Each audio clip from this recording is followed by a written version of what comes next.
오늘은 맥주 감사절을 맞이하여 장석주 시인의 대추 한 알이라는 시의 일련으로 시작하고자 합니다.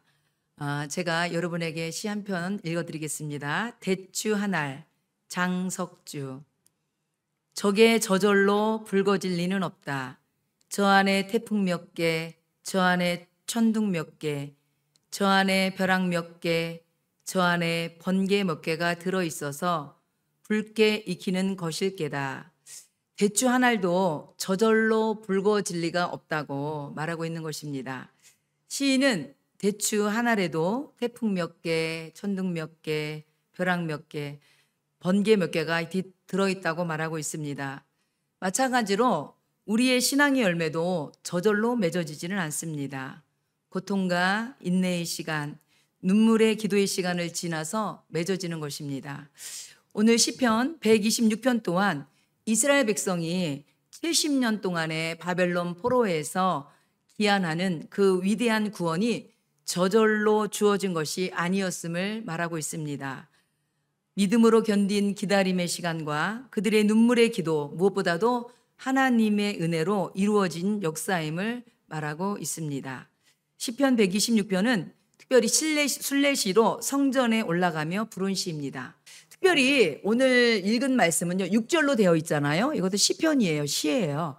그래서 1절하고 3절은요, 어떤 내용이냐면 과거에 대한 내용입니다. 과거에 뭐냐면 바벨론 포로에서 기한하면서 하나님이 베풀어진 기적을 감사하면서 찬양하는 시가 1절부터 3절까지 내용이고요. 4절은 포로에서 돌아왔지만 아직까지도 바벨론 포로에 남아있는 백성들이 돌아오기를 원하면서 기도하는 내용이 4절이고 5절, 6절 말씀은 바로 지금 우리가 기도하는 그 기도가 응답되어서 지금 바벨론의 포로로 남아있는 백성들도 다시 꼭 돌아올 거라는 믿음의 고백이 있는 것이 바로 5절, 6절 말씀입니다. 그래서 제가 오늘 이 시편 126편 말씀을 여러분에게 말씀을 전하려고 합니다. 특별히 오늘 시편 126편의 말씀의 배경을 다시 한번 여러분에게 설명드리면 주전 586년 여러분이 한 번씩은 다 들어본 바벨론의 왕 느부갓네살 왕이 남유다를 쳐들어오죠. 그래서 여러분 예루살렘 성이 함락되고 성전은 불타고 그리고 당시의 왕과 귀족들 그리고 장인들 그리고 백성의 다수가 포로로 끌려가게 됩니다. 그래서 여러분 시편 137편 1절에 보면 그때 포로로 끌려갔던 사람들이 참담한 상태를 보여주고 있습니다. 말씀해 보면 우리가 바벨론의 여러 강변 거기에 앉아서 시온을 기억하며 울었도다 이렇게 고백하고 있습니다. 여러분 이게 무슨 말이냐면 바벨론의 포로로 끌려간 이스라엘 백성들이 그 강변에서 앉아서 시온이 뭐냐입니까? 바로 예루살렘을 얘기하는 거거든요. 바로 자기의 본국 고향을 생각하면서 울었다는 고백입니다. 여러분 여기서 울었다는 것은요 단순히 눈물을 훔치는 그런 정도의 울음이 아니라 가슴을 치며 통곡하면서 우는 것입니다. 왜 그렇겠습니까? 당연하죠. 여러분 나라가 망했고 그렇죠? 그리고 백성들은 다 어떻게 합니까? 포로로 지금 끌려왔잖아요. 이런 슬픈 현실 앞에 백성들은요 강변 앞에서 울 수밖에 없었습니다. 그래서 여러분 특별히 이 포로로 잡혀온 이스라엘 백성들은 강제 노역에 시달리며 언제 나라가 회복될 줄도 모르고 기한을 꿈꾸지만 현실적으로 자기들의 힘의 능력으로 절대로 회복할 수 없는 이 상황 앞에서 바로 이 이스라엘 백성들이 바로 바벨론의 강가에서 눈물을 흘릴 수밖에 없다는 것이지요. 여러분 이때 당시에 바벨론이란 나라는요 최대 강대국입니다. 오늘로 얘기하면 미국 같은 그런 힘 있는 나라였어요. 그러니 여러분 그런 나라를 이 바벨론 나라를 누구도 무너뜨릴 수가 없었죠. 그런데 여러분 그 제국이요 메데파사의 고레스라는 왕에 의해서 정복되고 말았습니다. 그리고 여러분 이 고레스의 왕에 의해서 여러분 포로로 잡혀갔던 이스라엘 백성들이 70년 만에 다시 기한되는 놀라운 기적이 일어납니다. 여러분 그 감격적인 일을 역대하 36장 23절에는 이렇게 얘기합니다. 바사왕 고레스가 이같이 말하노니 하늘의 신 여호와께서 세상 만국을 내게 주셨고 나에게 명령하여 유다 예루살렘의 성전을 건축하라 하셨나니 너희 중에 그의 백성된 자는 다 올라갈지어다. 너희 하나님 여호와께서 함께 하시기를 원하노라 하였더라. 아멘. 지금 고레스 왕이 뭐라고 하는 겁니까? 예루살렘 바로 백성들, 그 이스라엘 백성들이 어떻게 하는 거야? 너희들 다시 포로로 끌려왔는데 이제 너희들 본국으로 돌아가도 된다. 이런 칙령을 내린 거예요. 그러니 포로로 잡혀왔던 이스라엘 백성들이 이 기적 같은 일을 경험하면서 뭐라고 얘기하냐면 오늘 1절 말씀, 시편 126편 1절 말씀에 뭐라고 하냐면 여호와께서 시온의 포로를 돌려보내실 때에 우리는 어떻게 하는 것 같았대요? 꿈꾸는 것 같았대요. 여러분 70년이란 긴 세월 동안 포로로 잡혀 있었어요. 바벨론이라는 나라가 멸망할 것 같지 않았던 그 세계 속에서 절대로 여러분 다시 돌아올 거라고 생각하지 못했어요. 그런데 이들이 지금 어떻게 됐어요? 해방을 맞이하고 본국으로 돌아오게 된 겁니다.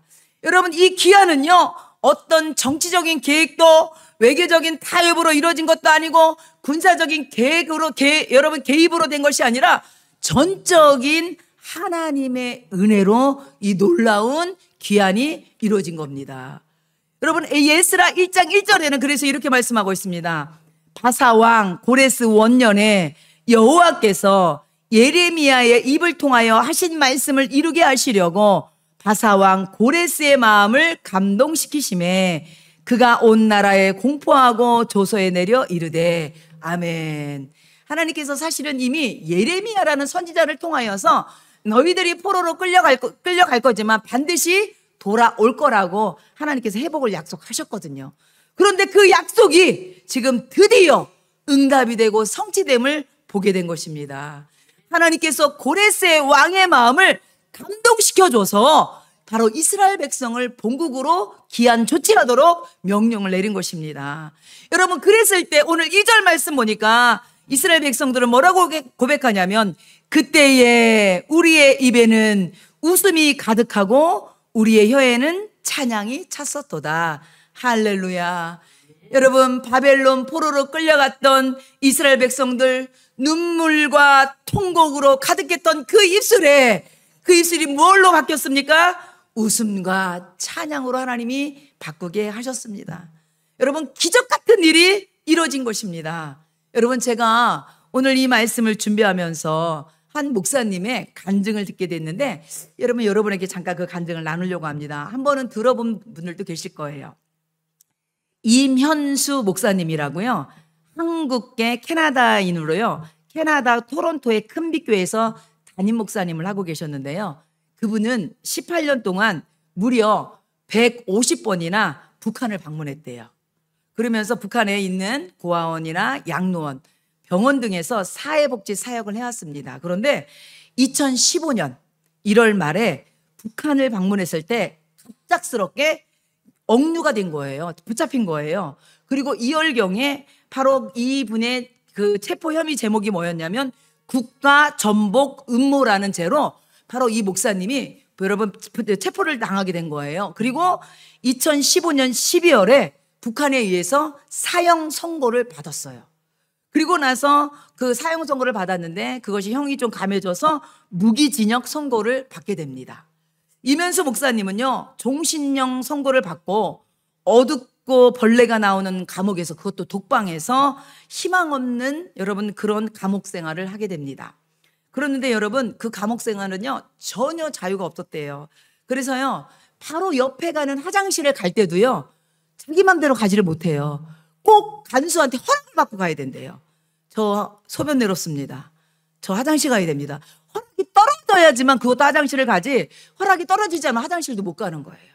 그런데다가 여러분 여름에는 철광탄을 깨는 중노동을 감당해야 되고 겨울에는요 얼어붙은 땅을 맨손으로 파는 그런 중노동에 시달렸대요. 희망 없는 그곳에서요 어느 날 갑자기 일을 하고 있는데 이면수 나오라고 부르더래요. 그래서 그러더니 갑자기 이 목사님의 눈을 갖다가 가리더니 갑자기 이송을 시키는 거예요. 그래서 내가 오늘 죽는 날인가? 뭐 그런 생각, 여러 가지 생각을 했겠죠? 그런데 눈을 가리고 어디를 내려갔냐면 평양으로 데려간 거예요. 그리고 나서 어떤 일이 있냐면 기적 같은 일이 그곳에서 벌어졌어요. 2017년 8월, 바로 이면수 목사님이 캐나다 시민권자였거든요. 그런데 임 목사님을 구출하기 위해서 캐나다에서 특사 14명이 평양으로 파견이 됐어요. 그래갖고서 이면수 목사님이 드디어 석방이 된 거예요. 그래서 2년 7개월 9일, 날로 따지면 949일 만에 석방이 되었고요. 캐나다 수상이 보낸 전용기를 타고 귀환하게 되었답니다. 여러분, 그때 이면수 목사님 뭐라고 하냐면 바벨론 포로에서 귀환했던 이스라엘 백성들이 정말 꿈꾸는 것 같았다는 고백처럼 자기가 그랬대요. 정말 이게 현실인가? 내 이 석방이 맞나? 정말 꿈꾸는 것 같았더라고, 그렇게 고백을 합니다.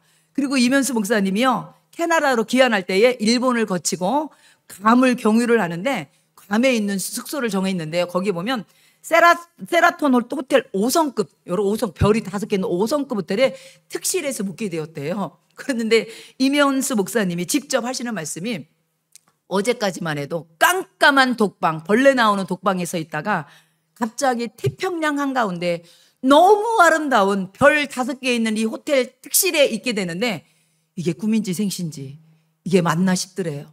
그리고 오늘 이스라엘 백성처럼 그냥 가만히 있어도 입에 그냥 이 웃음이 나오고 찬양이 저절로 나오더라는 거예요. 그렇습니다. 사랑하는 성도 여러분, 우리도 살다 보면 우리가 어려운 일들만 있겠습니까? 크고 작은 꿈 같은 그런 기적 같은 은혜의 시간이 우리 누구에게도 다 있습니다. 그런데 저는 오늘 이 말씀을 준비하면서 우리 모두에게 이런 기적 같은 은혜, 가장 큰 은혜가 무엇일까 생각해 보면서 바로 그 은혜는 그래도 죄에서 우리를 구원하신 하나님의 은혜가 아닌가 싶습니다. 여러분, 이 이면수 목사님을 구하려고 캐나다에서 15명의 특사를 보냈대요.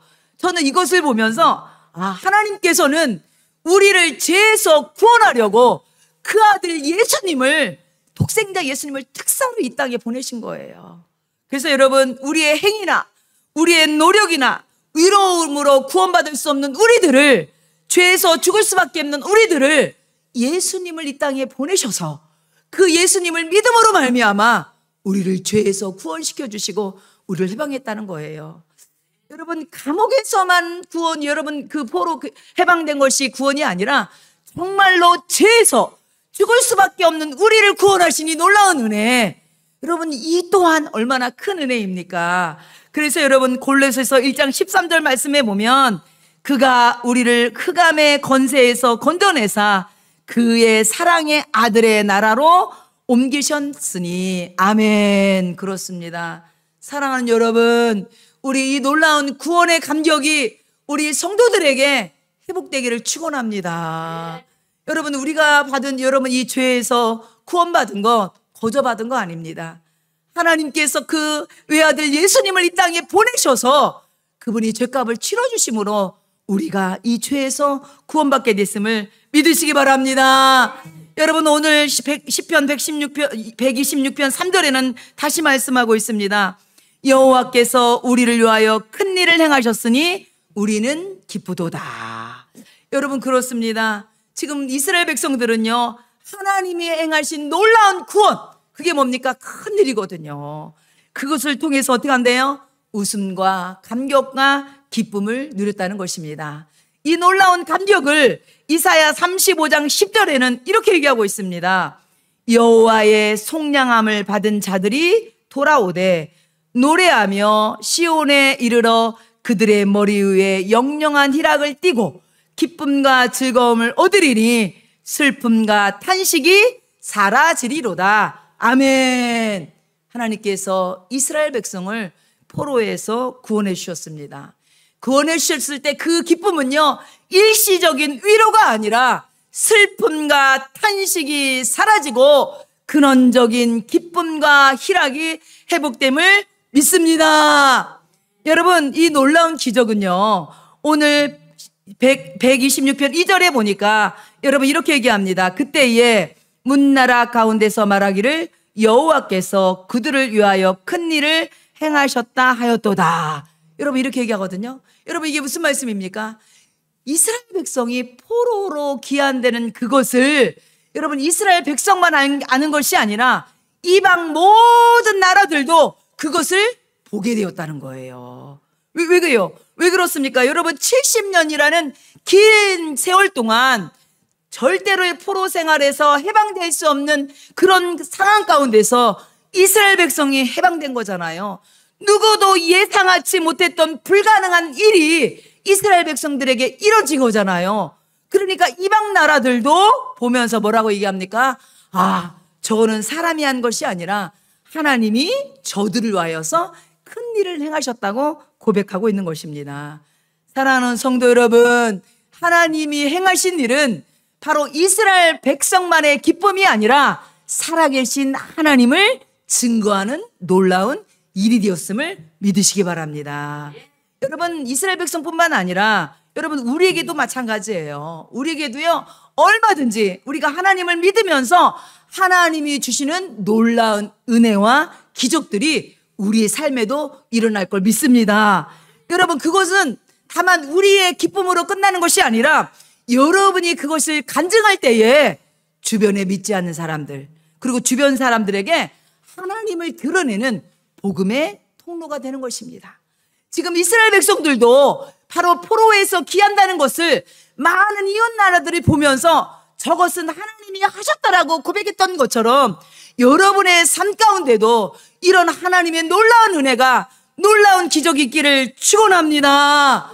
그래서 여러분도 여호와께서 우리를 위하여 큰 일을 행하셨으니 우리가 기쁘도다. 이 고백이 이스라엘 백성만의 고백이 아니라 나의 고백, 우리 교회의 고백이 될 것을 믿습니다. 그런데 여러분 이스라엘 백성이 이렇게 귀환했지만 이거는 1차 귀환에 불과했어요. 아직도 바벨론에는요 귀환하지 못한 이스라엘 백성들이 남아 있었어요. 그래서 오늘 시편 기자는요 이를 위해서 4절 말씀 보면 그들을 위해서 이렇게 기도합니다. 여호와여 우리의 포로를 뭐예요? 아직 바벨론 땅에 남아있는 우리의 포로를 남방 시내들 같이 돌려보내소서. 아멘. 여러분 지금 우리만 귀환한 것이 이것이 만족 끝이 아니라 아직도 귀환해야 될 남은 저 백성들, 우리 백성들을 하나님 남방 시내들처럼 돌려보내소서 이러면서 지금 기도하고 있는 거예요. 여러분 여기 남방 시내들이라고 이렇게 비유했는데 팔레스타인의 여러분 남방 시내는요 이거는요 저 남쪽에 있는 네게브 사막 지역이거든요. 이것은요 정말 사막이에요, 사막. 그래서 비가 오지 않는 건기에는요 거기를 와디라고 그래서 골짜기는 있긴 있는데 물 한 방울이 없어요. 물 한 방울이 없어. 그런데 우기 때가 돼 비가 내리잖아요. 그러면 놀라운 일이 벌어져요. 그 골짜기 물 한 방울 없는 그곳에요 갑자기 순식간에 계곡물이 불어갖고요 물이 막 쏟아져 내려요. 바로 지금 오늘 시편 기자는요 하나님 아버지 지금 남아있는 바벨론의 포로로 남아있는 우리의 백성들이 남방 시내들처럼 그렇게 쏟아져서 이 땅으로 돌아오게 해달라는 기도를 하는 거예요. 그래서 여러분 제가 오늘 동영상을 잠깐 준비했어요. 어떤 동영상이냐면 네게브 지역에 우기 때 비가 내릴 때 비가 하나도 없는 그곳에 이렇게 비가 내려요. 한번 보여줘 볼까요? 한번 보여줘. 이렇게 지금 저게 붉은 땅이거든요. 비가 오지 않으면요 저기가 다 말라 부서져요. 그런데 우기 때 비가 내리면 저렇게 막 비가 계곡물을 타고 저렇게 비가 내려요. 여러분 시인은 이것을 너무너무 잘 알고 있기 때문에 하나님 우리의 포로들이 저렇게 남방의 시내들처럼 저렇게 하나님 돌아올 수 있게 해달라고 기도하는 것입니다. 왜 그러냐면 사랑하는 성도 여러분 회복의 은혜는 단순히 과거로만 끝나는 것이 아니라 지금 이 순간 현재에도 진행되는 하나님의 역사이기 때문입니다. 아멘. 그렇습니다. 성도 여러분 우리 삶에도 여전히 해결되지 않는 문제 회복되어야 될 기도의 제목들이 우리에게도 있잖아요. 그렇잖아요? 그렇지 않습니까? 그러나 여러분 오늘 시간에 그 해결되지 않은 문제 우리 회복되어야 될 기도 제목도 우리 하나님께서는 지금도 그 문제를 해결을 시켜주시고 이루어 주실 것을 믿습니다. 여러분 오늘 시인은 그런 마음으로 지금 기도하는 거예요. 과거에 역사하셨던 하나님, 우리 과거에 1차적으로 돌아왔던 그 백성이 이제 다시 돌아올 걸 믿습니다 하는 마음으로 지금 기도하는 거예요. 여러분, 행복하고 성공한 사람들이 세 가지를 갖추고 있다고 모치즈키 도시다카라는 사람이 세 가지를 얘기하고 있어요. 이름도 어려워요. 뭐라고 얘기하냐면요, 이 사람은요, 행복하고 성공한 사람들이 세 가지를 갖추고 있는데 여러분도 이렇게 갖추고 있나 보세요. 첫 번째, 과거에 감사하고, 두 번째, 미래의 꿈을 꾸고, 셋째, 현재를 설레며 산다.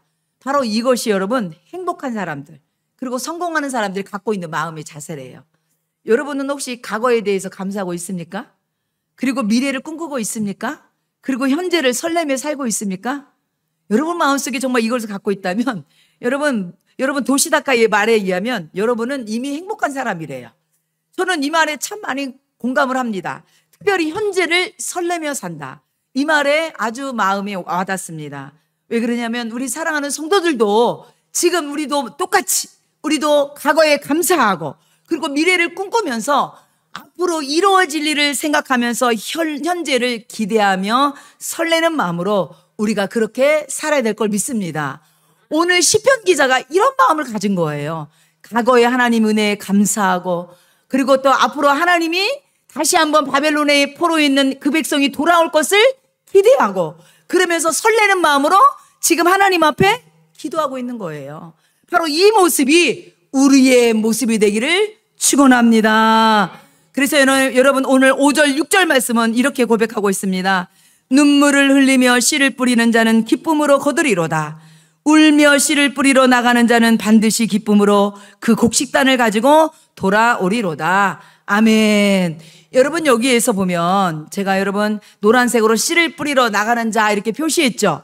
여기는요 이거 히브리어로 이거는요 메세크 하자라 이랬는데 이게 무슨 말이냐면 이때의 씨는요 그냥 씨가 아니라요 종자씨예요. 종자씨. 종자씨가 뭐예요 여러분? 여러분 종자씨는요 다른 거는 다 먹어도요 종자는 먹으면 돼요 안 돼요? 안 돼요 여러분. 종자는요 귀중하게 간직하는 마지막 생존의 씨앗입니다. 바로 지금 이 농부가요 이 종자씨를 뿌리러 나가는 모습인데 왜 이런 비유를 하냐면 고대 농경사에는요 곡식이라는 것은 뭡니까 여러분? 가족의 양식이자 식량이자 미래의 희망입니다. 그런데 전쟁이나 기근 가뭄으로 인해서 여러분 씨앗마저 먹어버릴 수밖에 없는 그런 절박한 상황이 올 때가 있어요. 여러분 전쟁이 일어났어요. 가뭄이 와요. 기근이 와요. 당장 식구들이 다 배고파서 굶어 죽게 생겼어요. 이럴 때 여러분 그 종자씨를 먹어야 돼요? 안 먹어야 돼요? 여러분 진짜 갈등이 되지 않습니까? 그런데 여러분 어떻게 됩니까? 배고파도 먹으면 안 되죠. 여러분 그 씨를 뿌린다는 게 그런 의미예요. 눈물을 흘리며 뿌린다는 것은 지금의 배고픔을 지금의 이 현실을 생각하면서 눈물을 흘리면서 반드시 이 씨가 열매를 맺을 거면서 여러분 씨를 뿌린다는 얘기예요. 여러분 제가 이 말씀을 준비하면서 러시아의 레닌그라드 농업연구소에서 있었던 실제 일어난 일인데요. 이 레닌그라드 농업연구소는 러시아의 최초 종자은행이래요. 종자은행이 뭐예요? 여러분 잘 아는 것처럼 그 씨앗을 보관하는 곳이잖아요. 바로 이곳에 20만 종이 넘는 씨앗을 보관하고 있었대요. 그런데 2차 세계대전 중 레닌그라드가 완전히 거기가 포위가 된 거예요. 그런데 연구소 직원들이요 목숨 걸고 그 씨앗을 지켜냈어요. 그랬는데 여러분 전쟁이 끝난 다음에 사람들이 굳게 닫힌 문을 열고 연구소로 들어갔대요. 그랬는데 여러분 기가 막힌 현장을 보게 됐어요. 뭐냐면 그 안에 연구원들이 모두 다 그 안에서 굶어 죽은 거예요. 왜 그러냐면 어떤 사람은요 씨앗을 움켜쥔 채로 차마 입에 가다대지 못하고 그대로 움켜쥔 채로 굶어 죽고, 그러니까 이 사람들이 여러분 그 굶어 죽는 상황 가운데서도 그 여러분 이 씨앗은 보관하는 거잖아요. 미래를 위해서 이것을 먹지 않고요. 거기 있는 사람들이 다 그냥 씨앗을 보고 그냥 그대로 굶어 죽은 여러분 그런 실화가 있었다는 것입니다. 여러분 이게 뭡니까? 미래를 위해서 종자씨는 먹으면 안 돼요. 그것은요 다음 미래를 위해서 반드시 심어야 되는 것입니다. 여러분 인생도요 심고 거둠의 법칙 아래 있습니다. 여러분 심었을 때 반드시 거두는 것입니다. 심지 않은 데서 거두지 않습니다. 이거는요, 창조의 질서고요, 하나님의 법칙입니다. 여러분, 세상에 저절로 얻어지는 것은 아무것도 없어요. 그래서 오늘 시편 기자는 뭐라고 얘기하는 겁니까? 눈물로 씨를 뿌린 자만이 기쁨으로 단을 거둔다고 말씀하고 있는 것입니다. 여러분, 오늘 이 시간에 눈물로 씨를 뿌린다는 것은요, 단순히 한 번 씨를 뿌리고 마는 것이 아닙니다. 여러분, 이 말씀에는요, 계속적인 행위를 얘기하고 있는 것입니다. 아무리 절박한 상황이 올지라도, 힘들고 어려운 상황이 올지라도 씨앗은 뿌려야 된다는 것입니다. 그래야지만 그 씨가 열매를 맺인다는 것이죠. 사랑하는 성도 여러분, 우리는요, 어떻게 보면요, 씨를 뿌리는 사람들이에요. 여러분은요, 기도의 씨앗을 뿌리는 사람들이고, 사랑의 씨앗을 뿌리는 사람들이고, 여러분, 복음의 씨앗을 뿌리는 사람들입니다. 여러분, 어떤 상황 가운데서도 이 씨앗은 뿌려야 되는 거예요. 여러분, 복음은 여러분이 전해야 되는 거예요. 그냥 나대에서 나만 예수 믿고 끝난다면 이 복음은요, 더 이상 다음 때에 내려갈 수가 없는 거예요. 씨앗은 반드시 뿌려야 되는 것처럼 여러분이 쉬지 말고 기도해야 되고, 쉬지 말고 복음을 전해야 될 걸 믿습니다. 특별히 오늘 말씀해 보니까 눈물로 씨를 뿌리라고 했어요. 여러분, 인간에게는요, 세 가지 액체가 있어요. 그게 뭐예요? 첫 번째 뭐가 있어요? 피. 그 다음 뭐 있어요? 땀. 그 다음 뭐가 있어요? 눈물. 이렇게 있죠. 여러분, 피는 뭐예요? 희생을 의미하죠. 땀은 뭐예요? 수고를 의미해요. 눈물은 뭐예요? 진실을 의미하는 거예요. 여러분, 오늘 시인은 뭐라고요? 눈물을 흘리며 씨를 뿌린다는 건 뭐예요? 하나님 앞에 진실된 마음을 가지고 간절히 기도하라는 얘기입니다. 그래서 여러분, 유대인의 속담에 보면 하나님 앞에서는 울어라, 그리고 사람 앞에서는 웃어라, 이런 속담이 있다고 합니다. 그리고 어거스틴은 뭐라고 얘기하냐면 하나님께 바쳐진 눈물은 결코 헛되지 않는다, 이렇게 얘기하고 있습니다. 사랑하는 성도 여러분, 우리는 오늘도 자녀들과 가정과 교회를 위해서 눈물을 흘리며 여러분이 기도할 텐데, 그 눈물에는요, 여러분의 진실한 마음이 있을 줄 믿습니다. 하나님께서 여러분이 간절한 진실한 그 기도 가운데 반드시 기억하시고 기쁨으로 단을 거두게 하실 것을 믿습니다. 그렇기 때문에 여러분, 씨를 뿌린 자는 조건이나 환경에 개의치 말고 씨를 뿌려야 되는 것입니다. 그래서 전도서 11장 1절 말씀 보면, 너는 아침에 씨를 뿌리고 저녁에도 손을 놓지 마라. 이것이 잘 됐는지 저것이 잘 됐는지 혹 둘이 다 잘 됐는지 알지 못함이니라, 이렇게 얘기하고 있습니다. 찬송가 496장에는 뭐라고 얘기한다 합니까? 여러분이 잘 아는 찬양이에요. 비가 오는 것과 바람 부는 것을 겁을 내지 말고 뿌려봅시다. 씨를 뿌릴 때 나지 아니할까 염려하며 심히 애탈지라도 나중 예수께서 칭찬하시리니 기쁨으로 단을 거두리로다. 아멘. 사랑하는 성도 여러분, 하나님 앞에 눈물로 뿌리는 씨는 결탄코 헛되지 않고 기쁨으로 단을 거둘 것을 믿습니다. 여러분, 한국 문학의 아름다운 산맥으로 소개되는 소설가 박안서 선생님, 한 번씩은 들어봤을 거예요. 박안서 선생님이 어느 잡지 기자가 그 선생님하고 인터뷰를 했답니다. 그 인터뷰에 하신 말씀을 여러분에게 잠깐 나누려고 합니다. 그리고 이 박안서 선생님이요, 여러분 1988년 그때 우리나라에 뭐가 있었어요?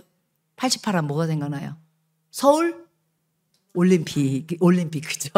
서울 올림픽이 있었잖아요. 근데 그 서울 올림픽이 있던 해에 박안서 선생님이 남편이 폐암으로 돌아가셨습니다. 그런데 이 슬픔이 이것으로 끝났으면 좋았을 것만, 4달 지난 어느 날 그 아들, 외아들이 있었거든요. 딸 있는 가운데 외아들이 하나 있었는데 그 아들이 당시에 서울대학교 의과 의대 본과 4학년이었대요. 나이는 26살밖에 되지 않았대요. 근데 이 아들이 갑자기 사고로 죽게 된 거예요. 남편 잃고 나서 4개월 만에 외아들이 사고로 죽었어요. 얼마나 이 상심이 크고 얼마나 슬픔이 컸겠습니까? 그래서 이 박안선 선생님이 산문집에 보면, 한 말씀만 하소서라는 산문집에 보면 이 박안선 선생님의 슬픈 마음이 적나라하게 드러나고 있는데, 제가 한번 잠깐 읽어드릴게요. 내 아들이 죽었는데도 기차가 달리고 계절이 바뀌고 아이들이 유치원에 가려고 버스를 기다리는 것까지는 참아줬지만, 88 올림픽이 여전히 열리리라는 건 도저히 참을 수 없을 것 같다. 내 자식이 죽었는데도 고을마다 성화가 도착했다고 잔치를 벌이고 춤들을 추는 건 어찌 견디랴. 아, 만일 내가 독재자라면 88년 내내 아무도 웃지도 못하게 하련만. 이렇게 고백하고 있어요. 그렇죠. 아들이 죽고 남편이 죽었는데 88 올림픽 있다고 나라가 난리가 난 거예요. 그러니까 이 박완선 선생님이 내가 독재자라면 이 88년도에 아무도 웃지 못하게 하겠다고. 정말 가슴 저며오는 그런 고백 아닙니까? 이런 아픔을 겪은 박완선 선생님에게 이 잡지사 기자가 인터뷰를 한 거예요. 선생님, 어떻게 그러한 고통을 극복하셨습니까?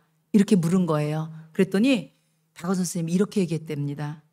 그것은 극복하는 것이 아니라 그냥 견디는 것입니다. 이렇게 얘기했다고 합니다.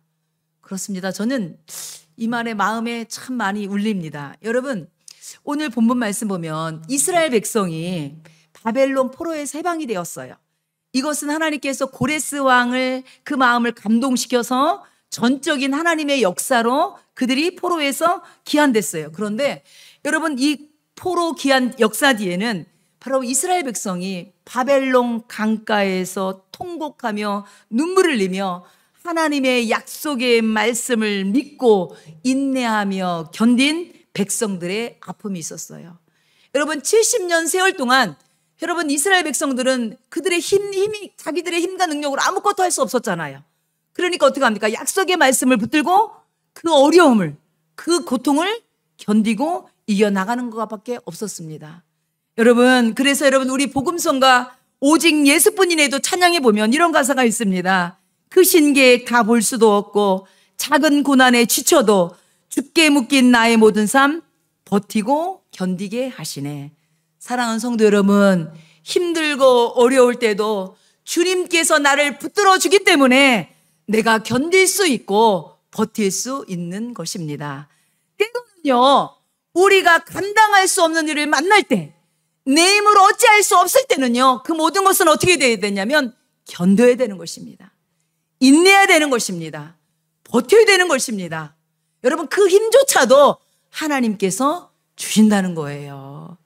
여러분, 우리 사랑하는 우리 성도들에게도 이런 하나님께서 견딜 수 있는 힘, 바로 버틸 수 있는 힘을 주실 것을 믿습니다.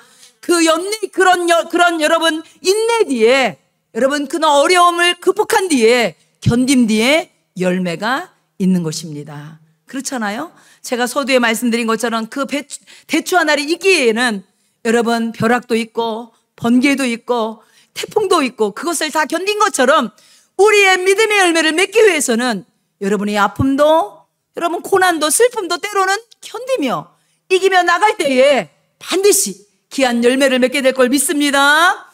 여러분, 결론입니다. 오늘 제가 아까 읽었던 4절, 여러분 이 시인이 뭐라고 얘기합니까? 남방 시내들 같이 돌려보내소서. 여러분, 아직 남아있는 포로들을 남방 시내들 같이 돌려보내달라고 하잖아요. 여기서 돌려보내달라는 여러분 히브리 말로는요, 이게 슈브거든요. 이거는요 강세 명령형 동사로 쓰였습니다. 이게 무슨 말이냐면 여러분, 돌려보내달라는 게 그냥 단순히 돌려보내려면 돌려보내시고 아니면 말고요, 이런 의미가 아니에요. 하나님, 정말로 간절히 원하오니 간절한 마음과 소원을 담아서 꼭 하나님께서 절박한 부르짖음으로 돌려보내달라는 기도입니다. 한마디로 하나님, 포로된 자들을 반드시 회복시켜달라는 간절한 기도가 바로 이곳에 담겨져 있는 것입니다.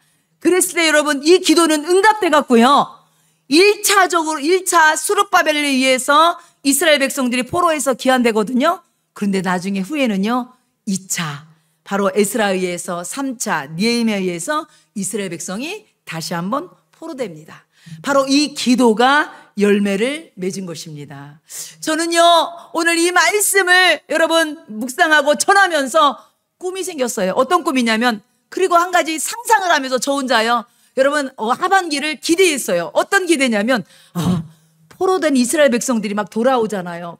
그 많은 무리들이 이고지고 하면서 그 고국으로 돌아오는 그 모습을 보면서 그렇구나, 하반기에 우리 교회도 이 문이 활짝 열려서 믿지 않는 사람들, 그리고 정말 우리 교회에 막 많은 사람들이 쏟아져 들어오는 것을 저는 꿈을 꿔봐요.